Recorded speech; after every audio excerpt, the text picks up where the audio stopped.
నమస్కారం, నా పేరు బాలా. బీసీఎన్ న్యూస్ కి స్వాగతం. ముందుగా ముఖ్యాంశాలు. ప్రధాని మోదీతో సీఎం చంద్రబాబు సుదీర్ఘ చర్చలు. కేంద్ర బడ్జెట్లో రాష్ట్రానికి ప్రాధాన్యం ఇవ్వాలని కోరినట్లు సమాచారం. జనవరి 10 నుంచి తిరుమల శ్రీవారి ఆలయంలో వైకుంఠ ద్వార దర్శనాలు. టైమ్ స్లాట్ కోసం టోకెన్లు జారీ చేయనున్నట్లు టీటీడీ ఈవో శ్యామలరావు వెల్లడి. కనక మహాలక్ష్మి అమ్మవారి ఆలయంలో ఘనంగా మార్గశిర మాసోత్సవాలు. విశేష అలంకరణలో భక్తులకు అమ్మ దర్శనం.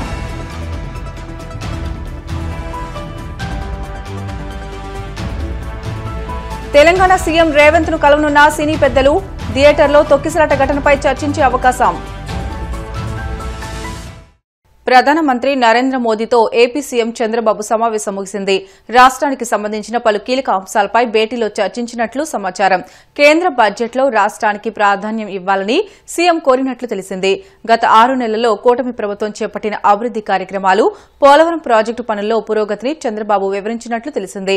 దాదాపు గంటకు పైగా ప్రధానితో చంద్రబాబు సమావేశం కొనసాగింది. తిరుమల శ్రీవారి ఆలయంలో జనవరి 10 నుంచి 19వ తేదీ వరకు వైకుంఠ ద్వార దర్శనాలు కల్పించనున్నారు. వైకుంఠ ద్వార దర్శనాలకు సంబంధించి తిరుపతి, తిరుమలలో సర్వదర్శనం టైమ్ స్లాట్ టోకెన్లు జారీ చేయనున్నట్లు టీటీడీ ఈవో శ్యామలరావు వెల్లడించారు. జనవరి 10, 11, 12 తేదీలకు జనవరి 9వ తేదీన ఉదయం 5 గంటల నుంచి 1.20 లక్షల టోకెన్లను భక్తులకు జారీ చేస్తామని అన్నారు. తదుపరి రోజులకు ముందు రోజు టోకెన్లు జారీ చేస్తామని ఈవో తెలిపారు. అన్ని రకాల ఏర్పాట్లు తిరుమలలో ఇప్పటికే చేయడం జరిగింది. టికెట్లు ఉన్న వాళ్ళకి మాత్రమే దర్శనం చేసుకోవడానికి వీలుంటుంది కాబట్టి ఇక్కడ టోకెన్లన్నీ కూడా ఇవ్వడానికి కూడా ఏర్పాట్లన్నీ చేస్తున్నాము. తిరుపతిలో 9 కౌంటర్లు 8వ తారీఖున ప్రారంభించడం జరుగుతుంది 6 గంటలకి. ఈ కౌంటర్లలో 3 రోజులకి గాను, అంటే 10వ తారీఖు, 11వ తారీఖు, 12వ తారీఖు గాను ఈ కౌంటర్లలో టికెట్లు అవి ఇవ్వడం జరుగుతుంది. దాని తర్వాత ఏ రోజుకు ఆ రోజు ముందు రోజు ఇవ్వడం జరుగుతుంది. సో దీని సందర్భంగా ఇక్కడ కావాల్సిన ఏర్పాట్లు డిస్ట్రిక్ట్ అడ్మినిస్ట్రేషన్తో ఎస్పీ గారు, కలెక్టర్ గారు ఉన్నారు. వీరందరితో ఇన్స్పెక్ట్ చేస్తున్నాము. భక్తులకి ఎటువంటి అసౌకర్యం లేకుండా ట్రాఫిక్ ఏర్పాట్లు, పార్కింగ్ ఏర్పాట్లు, ఇక్కడ క్యూ లైన్లో ఉన్నప్పుడు వారికి ఏ విధమైన ఇబ్బంది లేకుండా తాగునీరు కానీ, టాయిలెట్స్ కానీ ఇవన్నీ కూడా ఏర్పాట్లు చేయడానికి చూస్తున్నాము. ఇది ప్రతి సంవత్సరం చేసేదే. ఇది పకడ్బందీగా జరగాలనే ఉద్దేశంతో ఎస్పీ గారు, కలెక్టర్ గారు కూడా వచ్చారు. ఇవన్నీ పరిశీలిస్తారు. విశాఖ నగరం బురుజుపేటలో ఉన్న కనక మహాలక్ష్మి అమ్మవారి ఆలయంలో మార్గశిర మాసోత్సవాలు చివరి దశకు చేరుకున్నాయి. ఉత్సవాల్లో ఆఖరి గురువారం రోజున అమ్మవారికి విశేష పూజలు నిర్వహించారు. ఆలయంలో లక్ష్మీ హోమాలను అత్యంత భక్తి శ్రద్దలతో జరిపించారు. భక్తులు పలువురు అమ్మవారిని దర్శించుకున్నారు. కనక మహాలక్ష్మి అమ్మవారి ఆలయంలో మార్గశిర మాసోత్సవాల నేపథ్యంలో అమ్మవారి దర్శనం కోసం భక్తులు పోటెత్తారు. తెల్లవారుజాము నుంచి క్యూ లైన్లో బారులు తీరి నిల్చుని అమ్మను దర్శించుకున్నారు. ఉమ్మడి జిల్లా వాసులతో పాటు ఉత్తరాంధ్రలోని వివిధ ప్రాంతాల నుంచి వెల్లువలా తరలిరావడంతో బురుజుపేట వీధులు కిక్కిరిశాయి.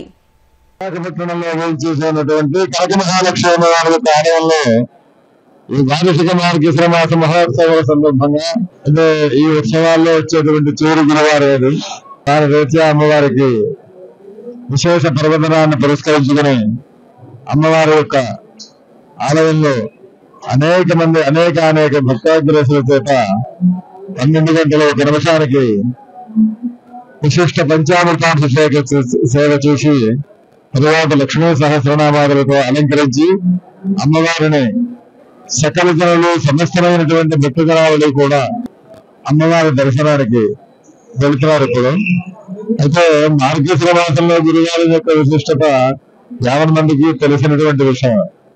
అమ్మవారు ఇక్కడ స్వయంభూమాతగా వెలిశారు అని, నీటిలో ఉద్భవించారు అని, గుడి గోపురం లేకుండా ఎవరంతటి వారు వారి యొక్క స్వహస్తములతో పసుపు కుంకుమ ఇచ్చి నారికేళాదుల చేత ఆమె ప్రీతి చెంది ఆయా భక్తులకు కావలసినటువంటి సకల మనోభీష్టులను అనుగ్రహిస్తారు అని యావత్ ప్రసిద్ధి కలిగినటువంటి అమ్మవారి యొక్క విశేషమైనటువంటి రోజులు మార్గశిర మాసం.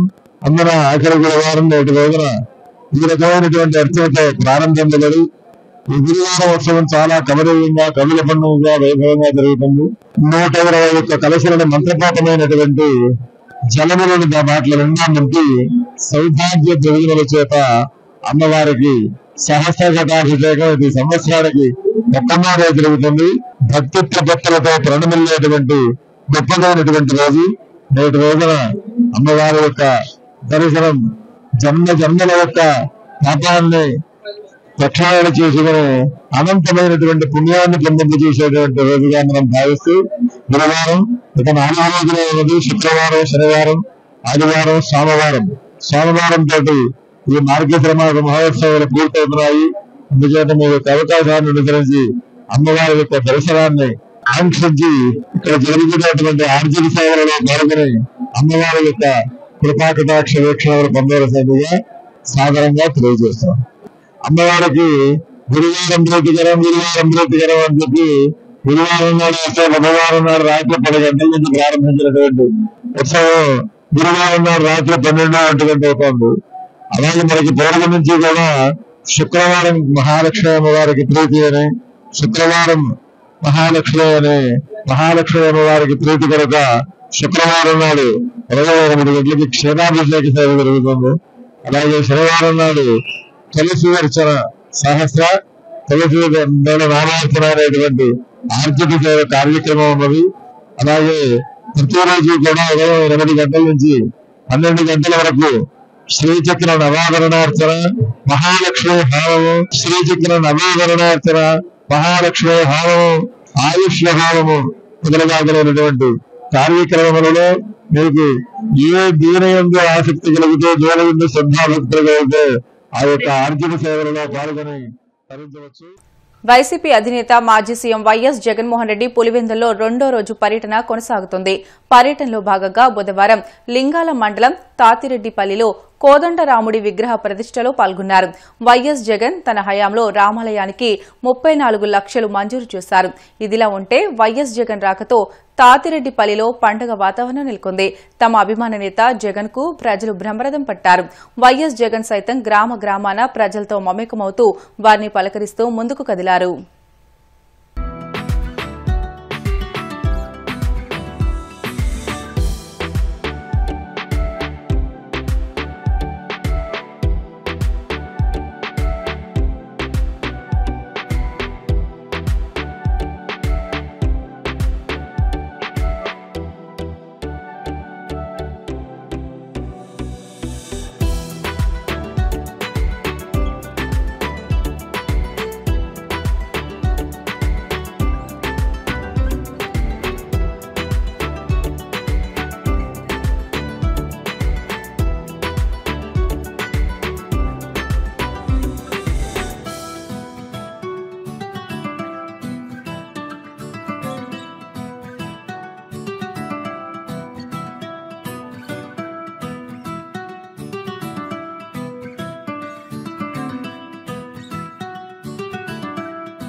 జనసేన పార్టీ పట్ల ప్రజల్లో ఆదరణ పెరుగుతుందని, అందుకే చేరికలు పెరిగాయని ఉంగుటూరు ఎమ్మెల్యే పచ్చమట్ల ధర్మరాజు పేర్కొన్నారు.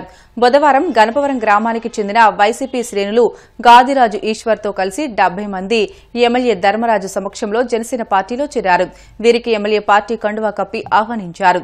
ఈ కార్యక్రమంలో జనసేన పార్టీకి చెందిన నాయకులు, వీర మహిళలు, కార్యకర్తలు పాల్గొన్నారు. రాబోయే తరాల గురించి భవిష్యత్తు విధానాన్ని అందరూ కూడా నచ్చి ఈరోజు ఈశ్వరరాజు గారి టీం అంతా కూడా ఈరోజు జనసేన పార్టీగా రావడం చాలా అభినందనీయం. అలాగే వీళ్ళందరికీ కూడా మన అధ్యక్షుడు పవన్ కళ్యాణ్ గారి తరఫున వీళ్ళందరికీ కూడా అభినందనలు తెలియజేస్తున్నాం. మనం ఏదైతే ఈరోజు ఇంత కలిసికట్టిగా మండలం నుంచి అందరూ నాయకులు కూడా ఇక్కడికి వచ్చి వాళ్ళని అందరినీ కూడా మన పార్టీలోకి ఆహ్వానించి తీసుకున్న మనందరం కూడా కలిసిమెలిసి ఈ గ్రామ అభివృద్ధిలో మీరందరూ కూడా పాలు పంచుకోవాలని మీరందరినీ కూడా మనస్ఫూర్తిగా కోరుకుంటున్నాం. మనకి ఇక్కడ ఈ గ్రామంలో ఆల్రెడీ నేను బాగా ముద్దుగా పిలుచుకునే గాజులు నిలబడి చాలా చెప్పాను. ఎందుకంటే ఇక్కడ అందరూ సమానమే. ఇక్కడ జనసేన పార్టీ అనేది ఏ ప్రభుత్వం చెందింది కాదు. ఇది అందరూ కలిసి కట్టిన రాష్ట్ర అభివృద్ధికి సాధన ధ్యేయంగా ఏర్పడిన పార్టీ జనసేన పార్టీ. ఆ పార్టీకి తగ్గట్టుగా దాని సిద్ధాంతాలకు అనుగుణంగా అందరం కూడా ఎదురికి నడుచుకుని వెళ్ళాలి.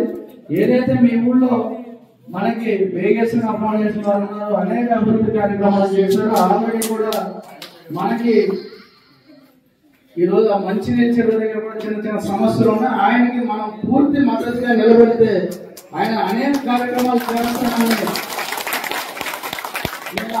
ఆ రోజున ఆయన కలిసిన రోజున నాకు ఆ సందర్భంగా చెప్పడం కూడా జరిగింది. ఆల్రెడీ స్కూల్ కూడా ఆయన పేరు తీస్తారు. అంటే గవర్నమెంట్ నుంచి ఆయనకి శాంక్షన్ లెటర్ రాగానే మొత్తం అంతా కూడా చేస్తారు. అలాగే అనేక కార్యక్రమాలు. ఎందుకంటే మనకి మీరందరూ కలిసి గట్టిగా మన గ్రామాన్ని ఎలా అభివృద్ధి చేసుకోవాలనే ఒక ప్రణాళిక ప్రకారం మనం ముందుకెళ్తే మీరందరూ ఆల్రెడీ మన గాజు వెంకటేశ్వరరావు గారు అంటే మీరు గాజు గెలవాలి అంటే నాకు పూర్తిగా వాళ్ళందరికీ మించి మీ అందరిలో ఒకరిగా మీ అందరికీ గుర్తుండిపోయే కార్యక్రమాన్ని చేస్తారని మీ అందరికీ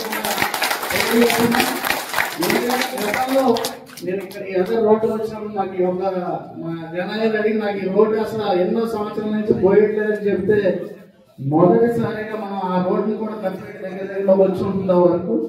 అలాగే ఇంకా ఏదైనా ఉన్నా సరే ఈ గవర్నమెంట్ లో ఇది ప్రజల యొక్క ప్రభుత్వం, ప్రజల యొక్క అభివృద్ధికి అలాగే ప్రతి ఒక్కళ్ళు కూడా అభివృద్ధి చెంది ఎవరికి నడిచే విధంగా తనకు తాను కాళ్ళ మీద నిలబడే విధంగానే ఈ ప్రభుత్వ కార్యాచరణ ఉంది. అందరినీ కూడా మనం ఎందుకంటే ఈ జనసేన పార్టీలో ఎంతో ప్రాముఖ్యత ఉంది. ఎందుకంటే ఎవరు కూడా ఎలాంటి స్వార్థం లేకుండా పనిచేసేది ఏకైక పార్టీ మన జనసేన పార్టీ. ఏదైతే అధ్యక్షులు వివరంగానే మన నాయకులందరూ కూడా ఎదురు నడుచుకుంటూ వెళ్తున్నారు. దానికి తగ్గట్టుగానే మనం ఇంకా అనేక కార్యక్రమాలు చేయాలి. ఈ రోజు మరొకసారి ఈ రోజు జనసేన పార్టీలోకి వచ్చిన ప్రతి ఒక్కరికి కూడా అభినందనలు తెలియజేస్తూ వాళ్ళందరినీ కూడా ఈ గ్రామ అభివృద్ధిలో పాల్గొనాలని మనస్ఫూర్తిగా కోరుకుంటూ ఈ రోజు ఈ అవకాశం ఇచ్చిన మీ అందరికీ కూడా పేరు పేరున నా హృదయపూర్వక నమస్కారాలు తెలియజేస్తున్నాను. బ్రేక్ తీసుకుందాం. Stay with us.